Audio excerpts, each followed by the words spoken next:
He sounds too blue to fly.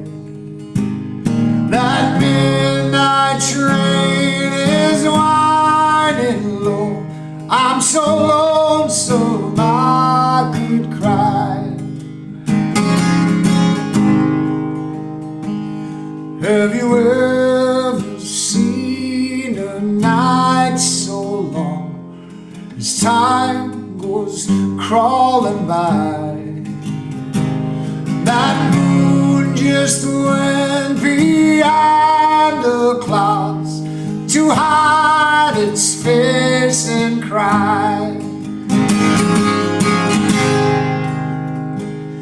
Have you ever seen a robin weep when leaves begin to die? Like me, he's lost the will to live. I'm so lonesome I could cry.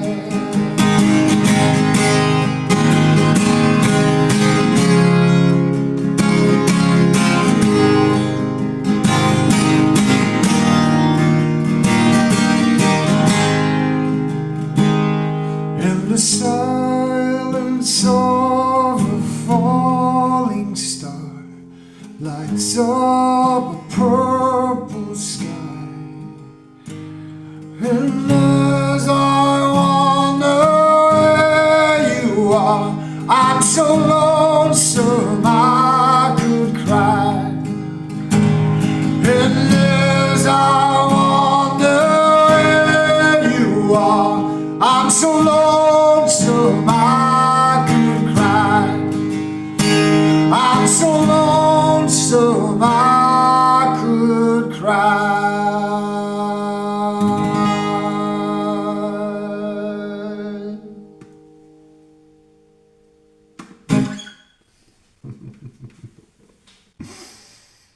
How are you? Thank you for indulging me. I'm just going to do a quick one about Hank Williams, and this video that I'm doing is a shout out to Paulie T on Cold Turkey. If any of my subscribers could go over and have a look at his channel, I think you'd be very impressed, very impressed about what that man is doing in Dublin. I've been very blessed and very fortunate to know Paulie T for a good number of years, and I consider him a very close personal friend of mine and a brother. And he has brought a magnifying glass to a really difficult problem we've had for many years in Ireland, as well as other places all over the world. But it would be good to see more people doing the work that Paulie T would do. Anyway, Hank Williams, where do I begin? You know, he's like my Elvis. I adore him. He's a god for me. He always is and always will be. The simplicity is complex. I rarely sing his songs. They're that complex for me personally as a musician. The man was dogged with addiction throughout his life, absolutely ghosted by it. He had an awful experience with it. He was 29 when he died. He died of a morphine overdose and alcoholism, ultimately, you know, which kind of succumbed to heart failure was what he died from, you know, in that back seat of that car, you know. But like, you know, there's the whole romanticism and stuff that goes on with that. Like, you know, his actual life was much more tragic than people realised. There was so much that was going on with Hank Williams. He had spina bifida, so he had a proclivity to, like, you know, painkillers and stuff like that from a very young age. He wasn't one of these type of, you know, piss artists falling around the place, you know, which is obvious by the work. Do you know what I mean? The work is beautiful. You know, there isn't any Hank Williams song you can pick up that doesn't have beauty in the words. They're incredible things. They're absolutely incredible, you know. But he was fortunate enough, you know, he was successful in his own lifetime. The thing about that as well is, like, as high as he went, the more kind of fuck ups he had as well. He fucked up the Grand Ole Opry. He fucked up this. Every aspect of his life was a fuck up. Do you know? It's not a romantic story. Hank Williams is not a romantic story. We're left with these beautiful objects of art that he created. Absolutely remarkable objects of art, you know. And it defines us as people, it defines us as humans, that even in the depths of despair, we're still able to create these incredible aspects of love, you know. You know, I meet people all the time, musicians, and it's like, oh, Hank Williams is like, he's a country blues thing, whatever, you know. I don't even dare sing the songs. I wouldn't have the confidence enough to sing that lyrical content, you know. You know, his ability to feel is very, very, very prevalent in any song that you hear. Sometimes you'll come across people who do cover versions and stuff like that, and like it's like, oh yeah, yeah, oh yeah, yeah. But again, it's like you really need to listen to Hank Williams. You really need to listen to that simplicity, that beauty of what he's talking about. And what he's talking about, what is he talking about? He's talking about like the same stuff that we're experiencing. Broken marriages, people that don't love us, unrequited love, you know, stuff like that. And he's kind of writing in an aspect of trying to make money where he was in his lifetime, you know, that's what he was doing. But like, you know, was he aware of it? Was he aware of like what he was leaving? I don't know, you know. You know, the likes of Robert Johnson and blues artists, like they were singing about like, you know, where they were geographically in the place, this is what's going on, boom, boom, boom.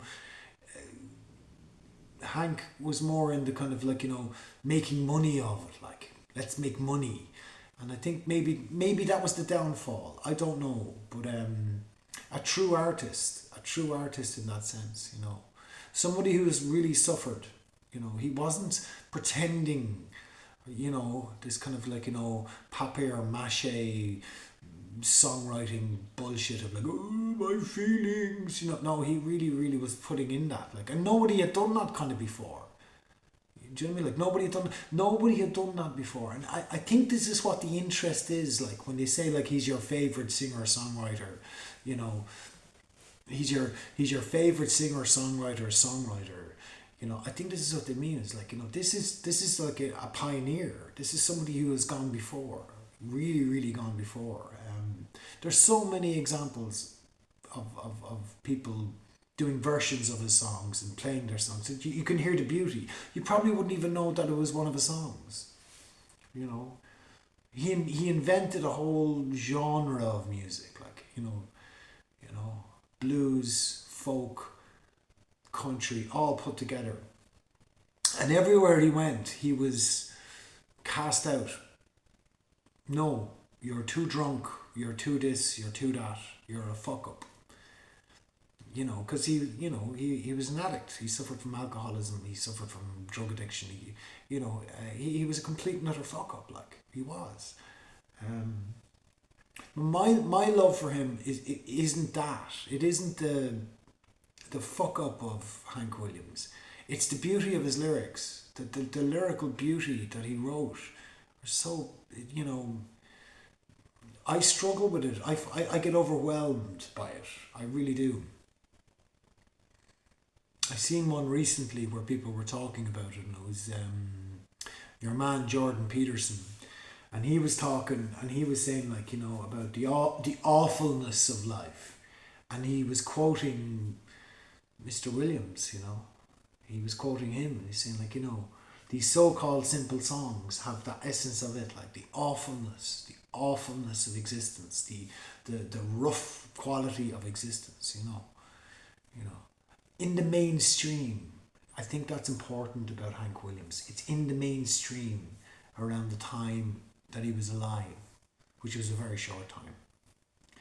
You know, if you go on Wikipedia, it says Hank Williams, September 17th, 1923 to January the 1st, 1953, was an American singer-songwriter. He is regarded as one of the most significant and influential American singer and songwriters of the 20th century. That's it. Opening sentence. I mean, like, what can you say? It's actually quite true, that. It's actually quite true. I was very fortunate as a kid. I got to meet the music of Hank Williams when I was about 4 or 5, you know, where all the other music was kind of bibbidi bibbidi bibbidi boo, Roy Orbison and Buddy Holly and things like, you know, I was very lucky. I always got that sense of longing with the Williams stuff. I really got that sense, you know. I know nothing about his son, and I know nothing about his grandson, and I know nothing about his great grandson, but I can safely say that Hank Williams is one of the greatest lyricists that has ever existed, and he suffered terribly. He suffered terribly. Every aspect of his life. If you look into it, if you read the books about him, if you go into whatever, if you really go down the rabbit hole of Hank Williams, you'll see it. He was an absolute fucking disaster, like, and it's important because I feel that, like, as humans we are disasters. We are absolute fuck ups, you know, and if we can take some type of essence of leaving something behind, you know, of leaving something there, some type of rational purity. I think Hank Williams, I think he did it. I think he did it beautifully, you know. There isn't any song of Hank Williams that you will not find something pure. Anyway, look, that's me rambling on about Hank Williams. I don't like to talk about him. I don't like to engage in because the normal conversations are like, you know, oh no, he was better. I don't like that, you know, because for me it's a very, very, very personal thing. Hank Williams is very personal to me, you know. I really have studied him, and I really love and adore him, and it's something that I will protect as well. The vulnerability of that man, and yet within that vulnerability, the love of that man, the enormous love. How blessed we are to have it, like, you know. Okay, I'll leave you alone. Take care, and thank you.